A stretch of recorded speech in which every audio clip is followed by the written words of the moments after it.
가벼운 이야기 하나 나누면서 설교를 시작하려고 합니다. 유치원 다니는 아들이요, 어느 날 고민을 아버지와 함께 나누게 됐습니다. 아빠, 우리 반에 예쁜 아이가 있는데 그 아이랑 사귀고 싶어. 근데 어떻게 해야 될지 모르겠어. 그랬더니 아빠가 이렇게 조언하는 겁니다. 아들, 가서 고백해. 자고로 미인은 용기 있는 자가 차지하는 거야. 그랬더니 잠시 생각에 잠겼던 이 아들이요, 아빠한테 이렇게 얘기하더라는 겁니다. 아빠는 용기가 없었나 봐.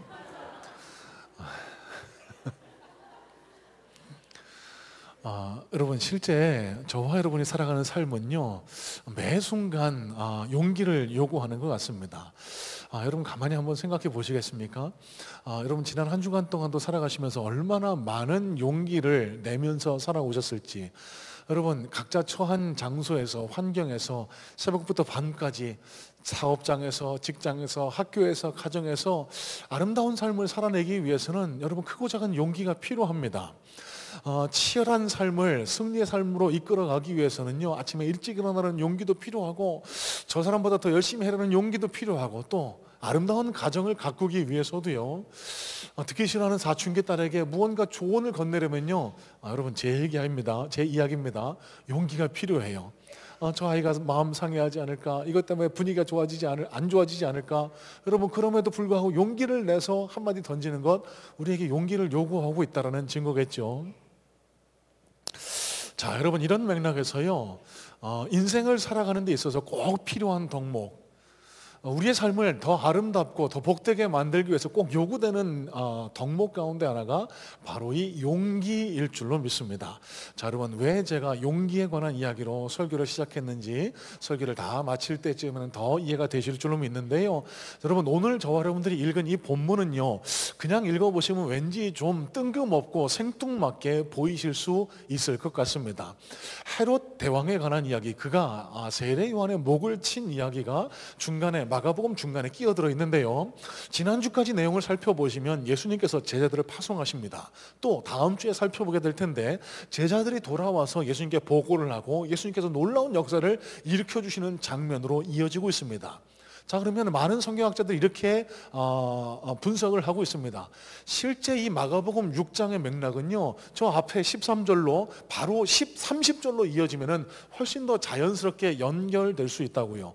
그런데 왠지 좀 뜬금없는, 생뚱맞은, 불필요해 보이는 이 헤롯 대왕과 세례 요한의 죽음 이야기가 그 가운데 쑥 들어와서 차지하고 있거든요. 자, 그러면 여러분, 여기에는 어떤 의도가 담겨 있을까? 제일 먼저 우리가 고민해 보실 수 있어야 합니다.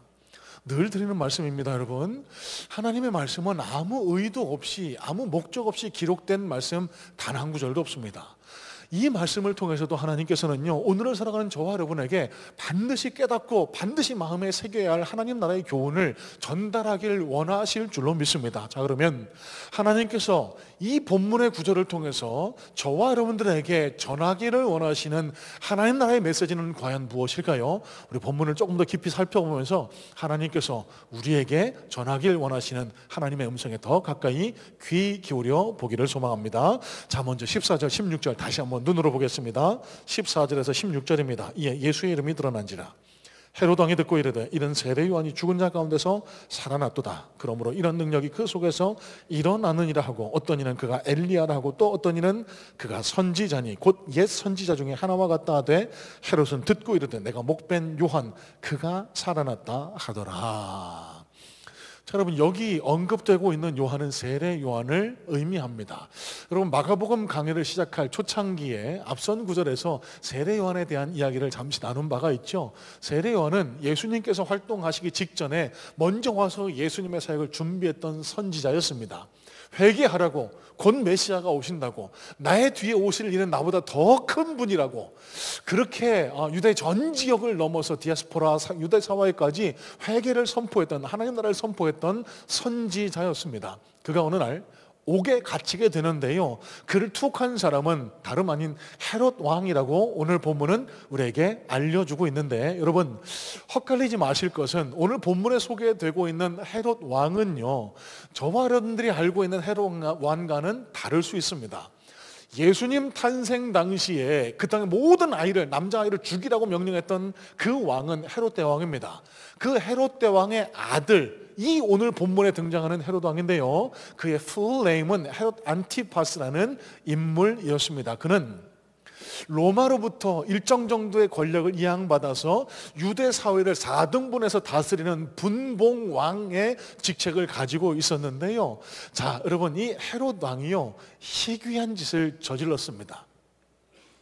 이 사람은 이미 결혼을 했습니다. 나바티아 왕 아레스티아스 4세의 딸과 이미 결혼해서 혼인 생활을 이어가고 있었는데요, 어느 날 자신의 이복 동생입니다, 빌립의 아내 헤로디아에게 뿅이 갑니다. 얼마나 아름다웠는지, 그 여인이 아름다워서요 자기 동생의 아내를 뺏어온 거예요. 그러니까 처제를 강제로 데려다가 결혼한 거겠죠. 여러분, 지금 생각해도 말도 안 되는 이야기 아닙니까? 너무너무 부도덕하고 비윤리적인 일 아닙니까? 여러분, 이 당시로 봤을 땐 더욱더 그랬을 겁니다.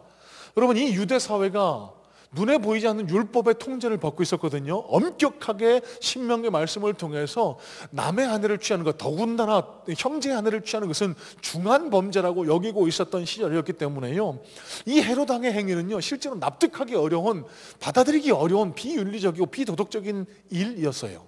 자, 그런데 아무도 말을 못합니다. 왜요? 헤롯은 왕이었기 때문에요.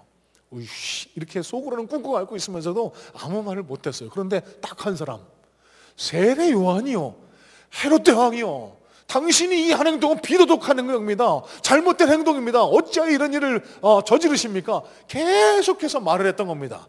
자, 18절 말씀에 기록되어 있는 헬라 원어 엘레겐이라는 단어는요 과거 분사형으로 쓰였는데, 그래서 영어 성경으로 보니까요 had been saying, 그러니까 과거의 일정 시점부터 일정 시점까지 계속해서 반복적으로 이야기해왔다라는 의미로 쓰였습니다.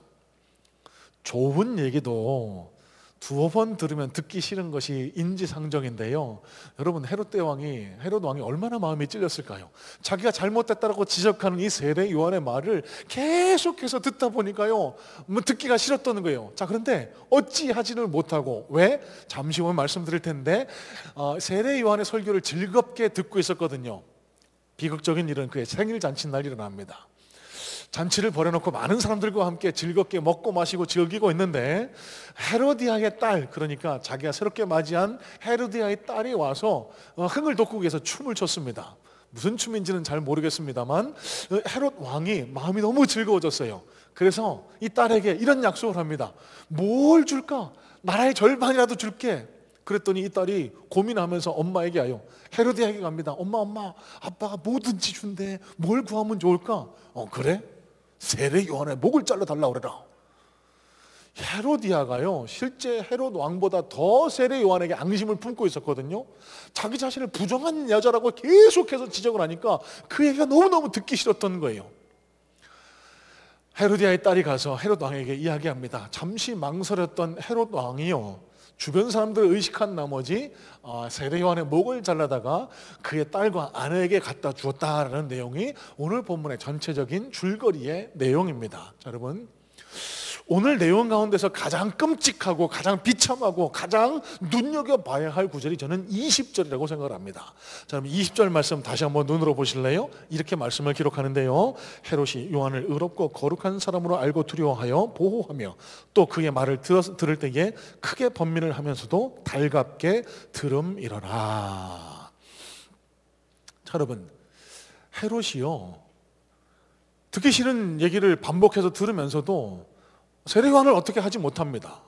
왜요? 그가 정의로운 사람, 거룩한 사람이라고 알고 있었거든요. 그러면서 그의 이야기, 그의 설교를 계속해서 들어왔던 거예요. 여기 20절 말씀에 쓰였던 번민을 하다, 듣다라는 단어 역시 현재 분사로 쓰였습니다. 지속적이고 반복적으로 들어왔다는 거예요. 여러분, 생각해 보세요. 사기꾼의 말을 계속 반복해서 듣겠습니까? 여러분이 저를 나쁜 사람, 사기꾼인 사람으로 그렇게 인식이 되면은 교회 와서 예배 드리고 설교 들으시겠습니까? 아니겠죠. 여러분, 헤롯 왕도 세례 요한이 거룩한 사람, 의로운 사람이라는 걸 인정했던 겁니다. 그래서 자꾸 그를 불러다가 혹은 그에게 찾아가서 설교를 듣고 그가 나쁜 잘못을, 자기의 잘못을 지적을 함에도 불구하고 계속해서 그의 말에 귀를 기울여 왔던 거예요. 그러면서 그에게 어떤 일이 났다고요? 번민했다라고 성경은 기록을 합니다. 자, 여러분, 여기 20절에 쓰인 달게 들었다라고 했을 때 쓰였던 헬라 단어 헤데오스라는 단어는요, 이 헤롯의 마음에 일어났던 이중적인 상태, 그러니까 이 세례요한의 말을 들을 때 어느 정도 일정 정도 기쁨을 느낍니다. 은혜도 받습니다. 이게 진리고 나 고개도 끄덕이게 합니다. 하지만 이건 받아들일 수 없는데, 이거는 아닌 것 같은데, 오락가락하고 있었던 헤롯의 마음 상태를 잘 드러내 보여주고 있습니다. 자, 여러분, 제가 무슨 말씀 드릴까요? 헤롯은 지금 어떤 상태입니까? 세례 요한이 진리를 선포한다는 사실을 알고 깨닫고 받아들였습니다. 그게 맞아, 저게 진리야, 저렇게 살아야 돼, 그게 진짜 하나님이지, 그게 하나님의 나라지. 여러분, 깨닫게 돼요, 알게 돼요, 고개를 끄덕입니다. 하지만 실제로는 그렇게 살아가지 못하는 이 땅의 수많은 그리스도인의 상태와 비슷한 상태가 오늘 본문 속에서 나타나고 있는 헤롯 왕의 상태일 수 있다는 사실입니다. 여러분, 이 자리 가운데도 그런 분들이 혹 계실 줄 모르겠습니다. 매주일 와서 설교를 듣습니다. 하나님 말씀을 대면합니다. 그때마다 고개가 절로 끄덕여집니다. 맞아, 그래, 그렇지. 하지만 실제 삶의 현장에 나가서는 그렇게 살아가질 못합니다. 내가 이렇게까지 할 필요가 있나? 이거는 내가 너무 손해보는 일 같은데, 내가 그렇게까지 할 필요는 없잖아. 하나님 보고 계시는 것 같지도 않은데. 여러분, 끊임없이 하나님과 세상 사이를 오락가락하는 것, 망설이고 있는 것, 오늘 본문의 헤롯 왕과 같은 모습일 수 있다라는 생각을 해보실 수 있어야 돼요. 다시 말씀드려서, 진리와 불신 사이, 신앙과 죄악 사이를 끊임없이 갈등하며 오락가락하고 있는 상태가 오늘 본문의 헤롯 왕의 상태고, 혹 이 자리에 계신 분들 가운데도 그런 분들이 계실 줄 모르겠습니다. 여러분, 늘 드리는 말씀인데요, 세상 속에서 예수 믿는 그리스도인으로 살아가는 건 결코 쉽지 않습니다. 여러분, 그래서 제가 늘 말씀드리잖아요. 저는 여러분들을 정말 진심으로 존경하고 정말 대단하다라고 생각하고 있습니다. 왜요? 또 말씀드립니다. 저도 직장생활 하면서 세상을 살아봤거든요.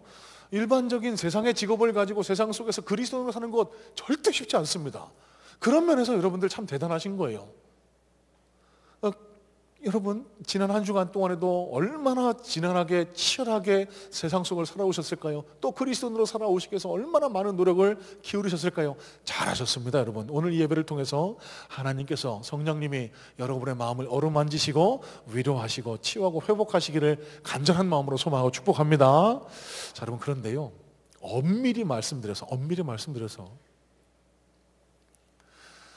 그리스도인으로 세상을 살아가기 어렵다는 제 말의 진의는요, 그냥 세상 속에서 예수 믿는 사람들 인구조사할 때 당신의 종교는 무엇입니까? 기독교 그 동그라미에 표시를 하면서 살아가는, 매 주일마다 예배에 참석하고 교회에서 하라는 헌금생활, 봉사생활에 동참하면서 세상을 살아가는 것, 여러분, 이걸 의미하지는 않습니다.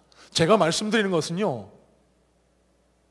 진짜 그리스도인으로 세상을 살아가는 것, 교회 안에서뿐만 아니라, 여러분, 늘 말씀드립니다. 우리 그리스도인의 싸움은, 진정한 싸움은 이 예배를 마치고 성전문을 나서는 순간부터 여러분이 서 계신 삶의 현장, 여러분이 마주하고 있는 삶의 현장 속에서 진짜 시작된다라고요.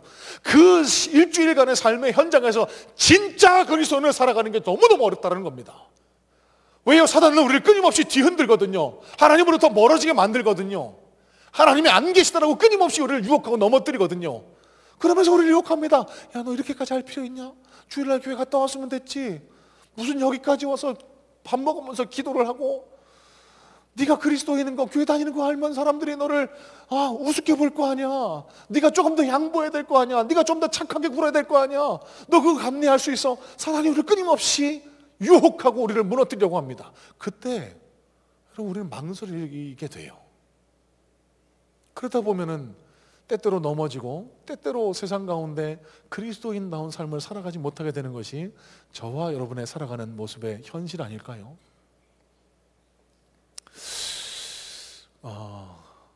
가장 먼저 지난주에 나눴던 말씀을 여러분 기억하실지 모르겠습니다. 예수님의 제자로서의 예수님이 우리에게 요청하신 것, 하나로 연합해라, 심플한 삶을 살아라, 세상 속에서 당당하게 살아가라. 여러분, 이게 어디 쉽습니까? 그렇게 살아 그러고 마음의 결단을 먹고 은혜 받았다, 그렇게 살아야지 결단하지만 여러분 한 주간 동안 살아오시면서 얼마나 많이 망설이셨어요? 얼마나 많이 하나님의 말씀과 세상 사이를 오락가락하면서 망설이셨습니까? 여러분, 저와 여러분의 이런 모습이 바로 오늘 본문 속 드러난 헤롯의 모습일 수 있다는 겁니다. 여러분, 이런 헤롯의 망설임은요 필연적인 결과를 낳습니다. 26절인데요. 왕이 심히 근심하나 영어 성경이 이렇게 표현하는데요. The king was greatly distressed. 여러분, 쉽게 말씀드려서 큰 스트레스에 짓눌렸다는 겁니다. 여러분, 이게 무슨 말씀인 줄 아세요? 헤롯 왕처럼요 하나님의 말씀과 세상 사이를 오락가락 망설이게 되면은요 필연적으로 발생하게 되는 결과가 greatly distressed, 심한 근심이라는 겁니다. 여러분, 용서하십시오. 예수를 믿는다라고 하면서 신앙인이라고 하면서도 하나님의 말씀에, 하나님 진리의 말씀에 자기의 생을 전부 다 맡겨놓지 못하는 분들, 여러분, 이런 분들의 필연적인 결과는요 세상에서 가장 불쌍한 종교인이 되실 수밖에 없습니다. 왜요? 여러분, 다른 종교 보세요. 얼마나 편안합니까? 매주 교회 나와서 예배드리라고 강요 안 합니다. 교회에서 이렇게 권면하는 것처럼 이런 엄격하고 타이트한 신앙생활을 그렇게 여러분에게 권면하지도 않아요. 편하게 사시라고 늘 우리 귀를 간지럽히는 소리로 우리 마음을 평안을 강조하고 복 받으라고 하고, 여러분, 그게 세상 기타 종교 아닙니까? 물론 복음도 기쁜 소식입니다. 복음에는 능력이 있습니다. 복음은 우리 삶을 변화시키는 그런 능력이 있습니다. 하지만 여러분, 그 능력은, 그 복음의 진짜 핵심 메시지는 누구에게 적용된다고요? 내 삶을 온전히 주께 내어맡긴 의탁한 사람에게만 나타나요. 그냥 몸만 한 주일에 한 번 잠깐 1시간 교회에 와서 몸만 왔다 갔다 하시는 분들에게는 하나님의 이 능력의 역사가, 이 귀한 기적 같은 역사가 나타나지 않을 수 있습니다. 이런 맥락에서 볼 때 이런 분들은요 억지로 자기의 시간과 에너지를 희생할 수밖에 없는 불쌍한 종교인이 될 수밖에 없다라고 말씀드리는 거예요. 스위스의 심리학자입니다. 폴 트루니에가요 인간의 자리라는 책 가운데 중간지대 불안이라는 개념을 소개합니다. 사진 보여주시겠습니까? 이 중간지대 불안은 여러분 간략하게 시간에서 말씀드리면 이렇습니다. 여러분, 서커스 구경 가시면은 어떤 그네 타는 분이 이쪽에서 공중에서 막 이렇게 확 했다가 저쪽으로 건너가는 그런 과정 있지 않습니까? 그 과정을 두고 폴 트루니에는 이렇게 얘기합니다.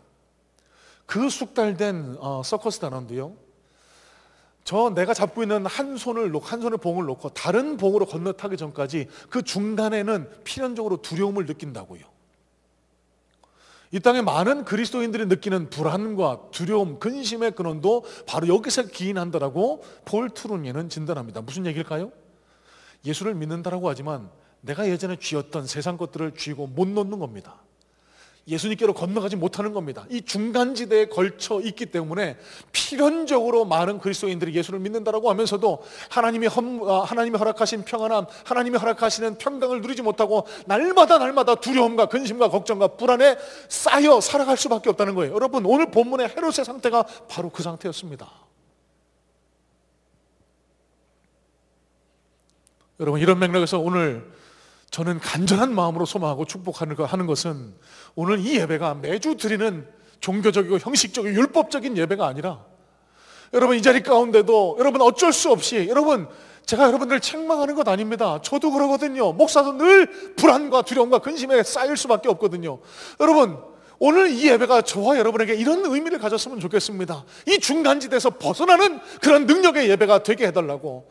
하나님, 한 주간의 그 믿음의 선한 싸움을 마치고 주의 성전에 찾아온 모든 믿음의 백성들에게 하나님 좋은 믿음을 선물해 주세요. 하나님, 저들 마음속에 있을지 모르는 세상과 하나님 사이를 오락가락하는 그 불안함에서 벗어날 수 있도록 도와주세요. 하나님, 우리 성문의 성도들이 세상의 끈을 놓고 하나님의 품에 안길 수 있는 그 믿음의 용기를 가질 수 있도록 도와주세요. 여러분, 제가 이렇게 기도하고 올라왔거든요. 오늘 이 예배가 저와 여러분들에게 그 믿음의 용기를 갖게 되는 놀라운 능력의 예배 될 수 있게 되기를 간절한 마음으로 소망하고 축복합니다.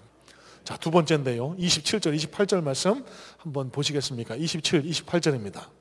왕이 곧 시병 하나를 보내요 요한의 머리를 가져오라 명하니 그 사람이 나가 옥에서 요한을 목베어 그 머리를 소반에 얹었다가 소녀에게 주니 소녀가 이것을 그 어머니에게 주니라. 자, 여러분, 결국 이 헤로디아의 딸이 요청한 그 요구, 세례요한의 목을 달라는 요구, 부당한 걸 알았습니다. 여러분 왜요? 세례요한이 죄가 없다는 걸 알거든요. 세례요한이 거룩하고 의로운 사람인 걸 잘 알거든요. 그럼에도 불구하고 그는 자신이 한 약속, 사는 사람들의 눈을 의식해서 결국 그 목을 베어다가 헤로디아와 그 딸에게 갖다 바치게 됩니다. 끔찍한 결말을 맞게 된 거예요. 왜 이런 결정을 했을까? 왜 이런 불의한, 왜 이런 잘못된 결정을 했을까? 여러분, 우리가 두 번째로 살펴봐야 할 주제가 바로 이겁니다. 왜 헤롯은, 망설이던 헤롯은 이런 잘못된 결정으로 귀결될 수밖에 없을까? 여러분, 저는 이 헤롯의 잘못된 결정 뒤에 숨어있는 요인을 두 가지로 나누어 분석해봤습니다. 첫 번째가 자기애고요, 두 번째가 쓸데없는 남의 시선을 의식한 결과라는 겁니다. 다시요, 첫 번째는 자기애입니다. 두 번째는 쓸데없이 남을 의식한 결과, 그는 자기가 불의한 일을 저지르는 것을 알면서도 이런 끔찍한 잘못을 저지르게 된 거예요. 자, 먼저 자기애는 무슨 얘기일까? 26절 말씀 다시 한번 눈으로 보실래요? 26절에 이렇게 말씀을 기록합니다. 왕이 심히 근심하나 자기가 맹세한 것과 그 앉은 자들로 인하여 그를 거절할 수 없는지라. 영어 성경이 이렇게 기록합니다. Because of his oath and his dinner guest. 자, 먼저 because of his oath, 그의 맹세 때문에, 그가 헤롯의 딸과 한 약속, 그가 약속한 거를 많은 사람들이 들었거든요. 헤롯의 딸이 들었고요, 이 많은 사람들이 내가 나라의 절반이라도 줄게 이러면서 이렇게 딸에게 약속한 거, 그 약속을 어기기가 싫었던 거예요. 여러분, 제일 먼저, 여러분 too much information인 것 같기도 합니다만, 헤롯은요 딸에게 줄 나라가 없었습니다. 허풍이었습니다. 허세였습니다. 얼마나 이 허세에 쪄들어 있었는지. 그가 누구라고요? 분봉왕. 여러분, 실제적으로 그가 다스리고 있는 땅은 소유는 로마 황제에게 있었습니다. 그는 잠시 그 권한을 이양받아서 다스리고 있었던 분봉왕에 불과해요. 그럼에도 자기가 얼마나 대단한 인물인지 허풍을 떨고 있었던 겁니다. 그러면서 그는요 하남자가 되기 싫었던 거예요. 상남자이기를 원했습니다. 내가 한 약속은 지킨다, 이런 이야기를 듣고 싶었던 겁니다. 여러분, 가만히 한번 생각해 보실래요? 이 예상을 했을까요? 자기의 딸이 세례요한의 목을 달라고 할 줄 상상도 못했을 겁니다. 속으로 흠칫 놀랬겠죠, 헤롯도요. 그러면 여러분, 이때 헤롯이 보일 수 있는 정상적인 반응은 뭘까요? 여러분 같으면 어떻게 반응하셨을까? 한번 상상해 보셨으면 좋겠어요. 저는 이런 생각이 들더라고요. 저 같으면 그럴 것 같은데요. 제 딸이 누구를 죽여달라고 하면 그럴 일은 없겠습니다만, 야, 내가 너 뭐 선물로 준다는 거는 올리브영 기프트 카드 아니면은 뭐 새로 나온 아이폰 그 정도 내가 선물한다는 거지, 내가 누구 죽여줄 수 있다라고 말하진 않았잖아. 그건 좀 심한 거 아니냐? 여러분, 이게 정상적인 것 아닐까요? 왜 그런데 헤롯은 헤로디아의 딸, 그의 딸의 요청을 그냥 들어줄 수밖에 없었을까? 자기가 한 약속을 어기기 싫었던 겁니다. 자기는 상남자이고 싶었어요. 약속을 지키는 남자이고 싶었습니다. 자, 이 얼마나 대단한지를 많은 사람들에게 증명해 보이고 싶었던 겁니다. 여러분, 제가 이걸 가리켜 자기애라고 표현한 겁니다. 여러분, 가만히 한번 생각해 보세요. 헤롯 왕의 마음속에 뭐가 있었을까요? 진리를 수호하는 것보다, 바르고 진리에 부합한 삶을 살아가는 것보다 자기의 말을 지키는 것이 더 소중했습니다. 여러분, 이게 지독한 자기애가 아니고 뭐겠습니까? 여러분, 인류 역사상 있었던 가장 끔찍한 사건, 이벤트를 뭐라고 생각하실까요?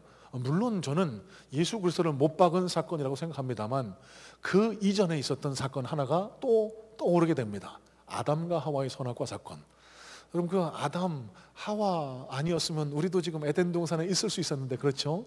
인류에게 죄가 들어오고 여러 가지 잘못된 일들이 파생이 됐기 때문에, 여러분, 아담과 하와의 선악과 사건 배후에도 끔찍한 자기애가 차지하고 있다는 걸 아실까요? 왜 선악과를 따먹었습니까? 하나님이 하지 말라고 하는데도 하나님과 동등되려고 그 선악과를 따먹었다고 성경은 기록을 합니다. 여러분, 이게 자기애입니다. 여러분, 제가 무슨 말씀 드리고 있을까요? 한번 가만히 생각해 보실래요? 여러분도 말씀을 듣습니다. 헤롯처럼 말씀을 들어요. 진리 앞에 섭니다. 그게 맞다라고 고개를 끄덕입니다. 동조합니다. 받아들입니다. 하지만 실제 삶에 있어서 그렇게 살아가려고 하면 그것까지는 너무 무리지 않아? 거기까지 하는 거는 조금 더 과한 것 같아. 그거는 목사님들이나 하는 거지. 여러분, 이러면서 하나님의 말씀대로 살아가려고 하지 않는 것, 여러분, 그게 바로 헤롯의 모습과 똑같은 겁니다. 자기를 더 사랑하는 겁니다. 내가 정해놓은 기준, 내가 정해놓은 생활 방식, 그게 하나님이 나에게 요청하시는 형제를 사랑해라, 왼밤을 맞거든 오른밤도 돌려대라, 십리를 가자고 하거든 30리도 가라, 이 말씀을 지킬 수 없다는 것은 하나님의 말씀보다 내가 정해놓은 삶의 기준이 더 중요하다는, 오늘 헤롯 왕과 같은 똑같은 자기에게 빠져있는 모습이라는 거예요. 여러분, 이 모습이 세상과 하나님 사이를 오락가락 갈팡질팡 망설이게 만들었습니다. 두 번째는요, 그 앉은 자들 때문에 그렇게 했다라고 오늘 성경은 기록을 했는데요. His dinner table, dinner guest. 여러분, 가만히 한번 생각해 보실래요? 이 헤롯 왕의 생일 잔치에 있었던 수많은 사람들, 여러분, 이 사람들이 헤롯 왕에게 과연 무슨 의미를 가진 사람들이었을까요? 여러분, 오해하지 마세요. 물론 우리가 이 세상을 살아가면서 주변에 있는 분들과 좋은 관계를 맺고 아름답게 연합하는 것 중요하다고 지난주에도 말씀을 드렸습니다. 여러분, 그런데요, 때때로 우리는요, 너무나도 많이 자주 쓸데없이 다른 사람에 대해서 의식을 하고 살아가고 있다는 생각을 하지 않으실까요? 저 사람이 나를 어떻게 바라볼까? 저 사람이 나를 어떻게 평가할까? 여러분, 실제 우리가 삶을 살아보면요, 아무 상관도 없고 아무런 관계도 없는 사람이 나를 어떻게 바라볼까, 그거를 신경 쓰면서 내 자신의 감옥에 내 자신을 가두고 그렇게 자신이 원하는 삶을 살아가지 못하는 것이 많은 이 땅을 살아가는 사람들의 모습일 수 있다는 생각, 여러분 한 번쯤 해보시지 않으셨습니까? 여러분, 본문의 헤롯이 그런 거예요. 여러분, 지금 여기 주변에 있던 신하들이, 주변에 있던 사람들이 헤롯 왕의 삶에 무슨 영향을 미칩니까? 아무 의미 없어요. 그런데 헤롯은 지금 어떻게 얘기하죠? 저 사람들이 나를 어떻게 바라볼까? 저 사람들이 나를 하남자로 바라보지는 않을까? 저 사람은 허풍 있는 사람이 그렇게 나를 평가하지 않을까? 이게 무서워서 세례 요한의 목을 베는 것이 잘못된 것을 알면서도 잘못된 결정을 내렸다는 겁니다.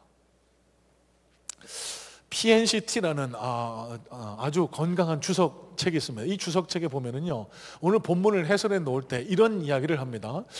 본문 속 신하는 단 한마디도 하고 있지 않지만 헤롯의 귀에는 신하들의 소리가 끊임없이 들려오고 있었다라고요. 여러분, 이게 무슨 모습일까요? 쓸데없이 불필요하게 타인의 평가, 타인의 시선을 의식하고 살아온 결과 하나님과 세상 사이를 망설인 끝에 잘못된 결정을 내리게 되었다는 겁니다. 여러분, 저와 여러분들도 이러한 우를 범할 때가 너무나도 많다는 사실을 아실까요? 몇 주 전에 드린 말씀입니다. 불신앙도 집단 의식의 결과물일 수 있다고요. 특별히 우리 청년들, 우리 믿음의 다음 세대들, 여러분, 학교에서, 대학교에서, 그리고 직장에서 나 예수 믿는다라고 하면은 좀 비합리적이고 좀 비과학적이고 힙하지 못한 사람으로 비치고 있는 게 지금 오늘날 우리가 마주하고 있는 현실이라고, 저는 그게 너무 마음이 아픕니다. 그러다 보니까 시대에 뒤떨어진 사람처럼 비춰지지 않기 위해서, 힙하지 않은 사람처럼 비춰지지 않기 위해서 예수 믿는다는 표를 잘 못 내고 살아간다는 그런 이야기를 들을 때마다 마음이 너무 쓰리고 아파요. 여러분, 기억하세요? 여러분, 물론 우리 주변에 소중한 분들 많습니다. 그 사람들과 아름다운 관계를 이어가야 합니다. 하지만 여러분, 우리가 관계하고 있는 관계의 90% 이상은 우리 삶에 어떤 영향도 미치지 않는 불필요하고 쓸데없는 관계라는 걸 아실까요? 여러분, 그런 사람들이 나를 어떻게 바라볼까? 이 불필요하고 쓸데없는 시선 때문에 삶과 죽음의 문제, 진리와 불의의 문제에서 그릇된 판단을 내려서 여기 헤롯 왕과 같은 잘못된 판단을 내리게 된다고 하면, 그거보다 더 안타까운 일, 그거보다 더 바보 같은 일은 어디 있을까요? 여러분, 이 자기와 타인을 의식한 헤롯이 잘못된 결정을 내린 결과 그의 삶에 어떤 일이 일어났는가를 잠깐 좀 살펴봤으면 좋겠습니다. 여러분, 이 헤롯 왕이 어떻게 됐을까요? 여러분, 성경에 헤롯 왕이 어떻게 됐나 명확하게 기록되어 있지는 않습니다. 우리는 정확하게 모릅니다. 하지만 제가 강력한 근거 하나를 들어드릴 수 있는 것은, 그는 반드시 하나님 심판대 앞에서 하나님의 엄중한 심판을 마주했을 겁니다. 왜요? 저 누가복음 23장에 보면 이 헤롯이 또 등장하는데요, 예수님께서 십자가에 달리시기 전에 여러 차례 법정에 서시는데 그 법정 한가운데 빌라도의 법정에 참여합니다. 그리고 예수님을 십자가에 넘겨줍니다. 여러분, 결과적으로 예수님을 십자가에 매단 사람 중에 하나로 성경의 역사에 기록됐습니다. 여러분, 당신의 아들을, 예수 그리스도를 십자가에 못 박은 사람을 하나님이 심판 안 하셨을까요? 심판하셨을 거예요. 또 그가 한 이 결정은 그에게 어떤 결과를 가져왔을까? 앞서 읽었던 14절로 16절 말씀을 보시면은요, 여러분, 놀라운 사실이 하나 기록됩니다. 여러분, 세례요한은 이미 죽었어요. 그런데 여러분, 이게 내가 죽인 세례요한이 아니냐라고 깜짝 놀라는 장면이 등장합니다. 여러분, 이게 뭘까요? 예수님의 이름이 들려오는데 예수님이 세례요한의 부활체로 생각한 겁니다. 쉽게 말씀드려서 저 귀신 아니냐? 내가 죽였는데, 내가 그 망설이다가 저 세례요한 죽이는 게 잘못된 걸 알면서도 죽였는데 그 사람이 나에게 안 갚음하려고 지금 살아나서 지금 나에게 지금 다가오고 있는 것 아닌가? 여러분, 이런 두려움에 사로잡히게 됐다는 겁니다. 역사가 요세푸스의 기록에 따르면은요, 이 헤롯 안티파스가 나중에는 이 분봉왕의 자리에서 쫓겨납니다. 그가 버렸던 원래 조강지처 나바티안 왕이 자기 딸과 이혼한 사실을 알고, 버렸다는 사실을 알고 분개한 나머지 전쟁을 벌입니다. 그 전쟁에서 패해요. 그래서 유다 땅에서 쫓겨나서 로마로 도망을 갑니다. 로마 황제에게 나를 좀 받아달라고, 숨겨달라고 요청을 해요. 여러분, 그런데 이 로마 황제도 이 헤롯 안티파스를 달갑게 여기지 않았습니다. 신뢰하지 못할 사람으로 여겼던 로마 황제가요, 그를 아내 헤로디아와 함께 유배지로 유배 보냅니다. 그 유배지에서 살다가 비참한 삶을 마감했다라는 게 요세푸스의 역사에 기록된 헤롯 안티파스의 최후입니다. 여러분, 제가 무슨 말씀 드릴까요? 진리와 신앙 사이, 하나님과 세상 사이에서 갈팡질팡 망설이다가 잘못된 결정을 한 헤롯, 끔찍한 비극을 맞이할 수밖에 없었다는 사실입니다. 자, 마지막입니다. 그러면 우리는 어떻게 해야 될까? 오늘 이 말씀을 통해서 하나님이 우리에게 요청하시는 바는 무엇일까? 여러분, 결론부터 말씀드릴까요? 여러분, 앞서 서론에서 제가 용기에 대해서 말씀드렸습니다. 여러분, 세상을 지혜롭게 아름답게 가꾸어 가기 위해서는 매 순간 저와 여러분들에게 용기가 필요한 것처럼 신앙생활에도 마찬가지로 저와 여러분들이 건강한 신앙생활, 하나님 앞에 칭찬받기 합당한 신앙인이 되기 위해서 꼭 필요한 것이 바로 이 용기입니다. 믿음의 용기입니다. 여러분, 제가 말씀드리는 용기는요, 여러분 하시는 직업 다 때려치고 신학교 가서 선교사 돼서 저 아프리카 땅 끝으로 가겠다, 이런 객기 허세를 말씀드리지 않습니다. 제가 지금 드리는 말씀은 믿음의 용기, 내가 아는 대로, 내가 말씀 들은 대로 이 말씀을 붙들고 살아가겠다는 그 용기를 지금 말씀드리는 겁니다. 여러분, 실제로 세상 역사는요, 수많은 겁쟁이들과 반대편에 섰던 용기 있는 자들에게서 세상 역사는 변화하고 끊임없이 발전해 왔습니다. 여러분, 교회사도 마찬가지입니다. 여러분, 성경에는요, 여러 가지 믿음의 영웅들을 저와 여러분들에게 소개해주고 있습니다. 여러분, 사도 바울도 있고 엘리야도 있고 다윗과 같은 훌륭한 인물들도 있는데요, 여러분, 그렇지 않습니다. 지금껏 교회가 명맥을 유지하고 이렇게 계속해서 발전해 올 수 있었던 데는요, 숨어있는 믿음의 영웅들, 용기 있는 그리스도인들 그 뒤에 숨어있다는 사실을 아실까요? 이런 맥락에서 말씀을 묵상하다가 갑자기 떠오른 한 인물이 제 마음속에 다가왔습니다. 여러분, 사도 바울 하면 너무 버겁잖아요. 다윗 하면 너무 훌륭한 인물이잖아요. 그것 말고 대단한 믿음의 용기를 보여준 저와 여러분들 같은 평범한 한 사람을 소개해드리기를 원합니다. 사도행전 4장을 보면은요, 나면서부터 걷지 못했던 선천성 안전뱅이, 그가 사도행전 3장에서 여러분 잘 아시는 것처럼 베드로가 기도하러 성전 민문을 들어갈 때 그가 구걸하는 것을 보고 그에게 이렇게 외치지 않습니까? 은가금 내게 없거니와 내게 있는 이것을 내게 주노니 일어나 걸으라. 그랬을 때 일어나 걷게 됩니다. 여러분, 그 거린에 대해서 성경은 이렇게 표현하는데요, 자, 사도행전 4장 21절로 22절 말씀, 이렇게 말씀은 기록합니다. 이는 모든 사람이 그 된 일을 보고 하나님께 영광을 돌렸도다. 이 표적으로 병 나은 사람은 40여세나 되었더라.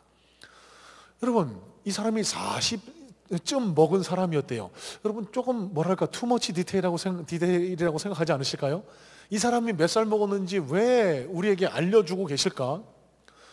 여러분, 이 당시 남성의 평균 수명이 40세 전후였다고 합니다.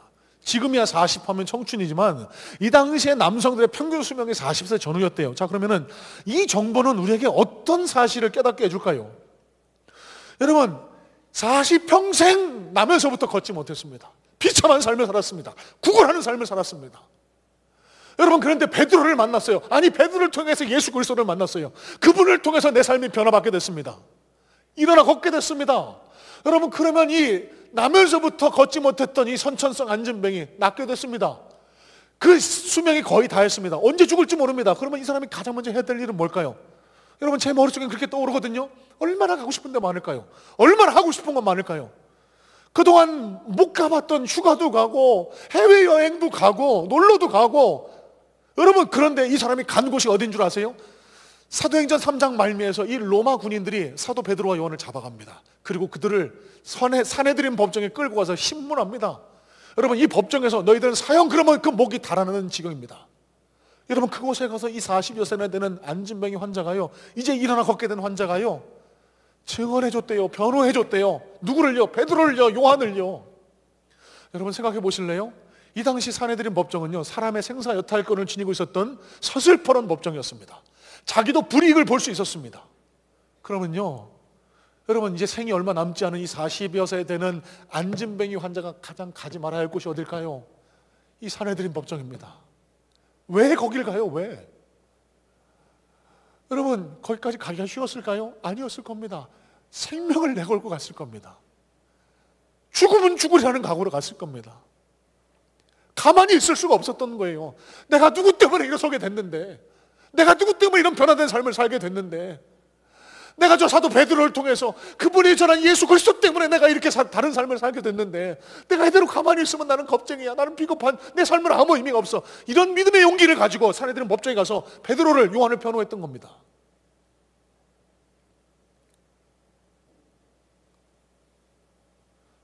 여러분, 저와 여러분들이 마주하고 있는 현실을 다시 한번 보시길 바랍니다.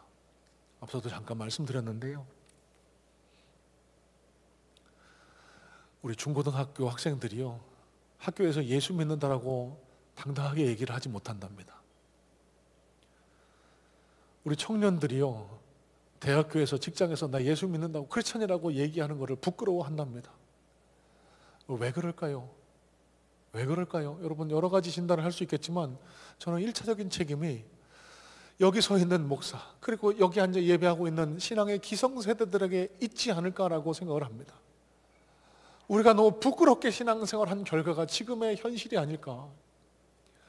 예수 믿는 사람답게, 진짜 크리스천답게, 자기가 처해 있는 현실에서, 자기가 서 있는 그곳에서 예수 믿는 사람답게 정직하게, 거룩하게, 의롭게 살아가지 못한 결과, 예수 믿는 사람이라고 하면 좀 부끄럽고 세상과 결탁하고 아무 부끄럼 없이 죄를 저지르고 이중적이고 세상을 탐하고 탐욕스럽고 이런 이미지로 비춰지다 보니까, 여러분, 이 이미지를 누가 만들어낸 겁니까?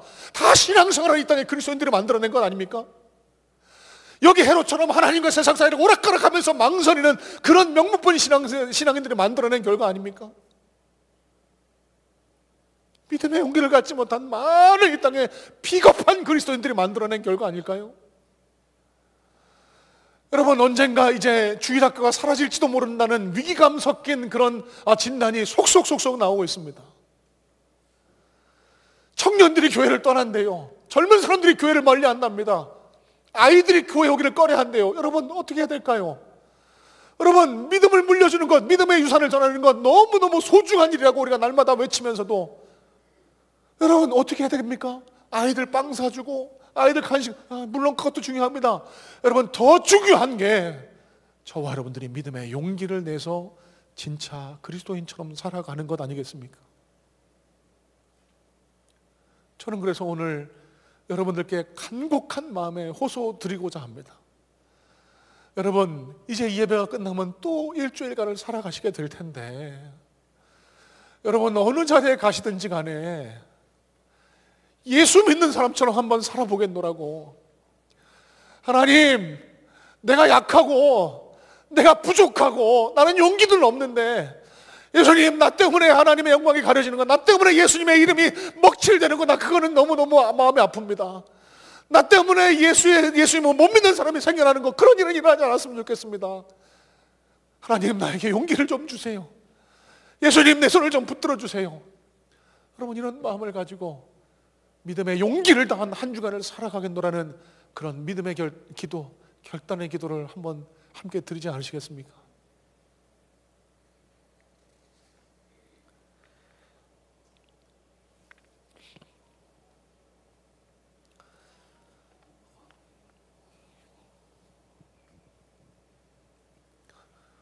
프랑스의 위대한 사상가이자 시인이자 철학자였던 폴 발레리는 이런 이야기를 합니다. 제가 몇 번 나눈 말씀이기도 한데, 오늘 이 예배 후에 중고등부 청년들과 함께 예배를 드리게 되어서 제가 이 이야기를 또 이 청년들에게 하고 싶어서 이 이야기를 결론의 말씀으로 잡게 됐습니다. 폴 발레리가요, 이렇게 이야기를 합니다. 그대가 용기를 내어 생각하는 대로 살지 않으면 머지않아 그대는 사는 대로 생각하게 될 것이다. 다시요. 그대가 용기를 내어 생각하는 대로 살지 않으면 머지않아 그대는 사는 대로 생각하게 될 것이다. 여러분, 굳이 많은 말씀 드리지 않아도 될 것 같습니다. 우리는 정답이 무엇인지 압니다. 하나님이 우리에게 요청하시는 삶의 모습이 어떤 모습인지 이미 잘 알고 있습니다.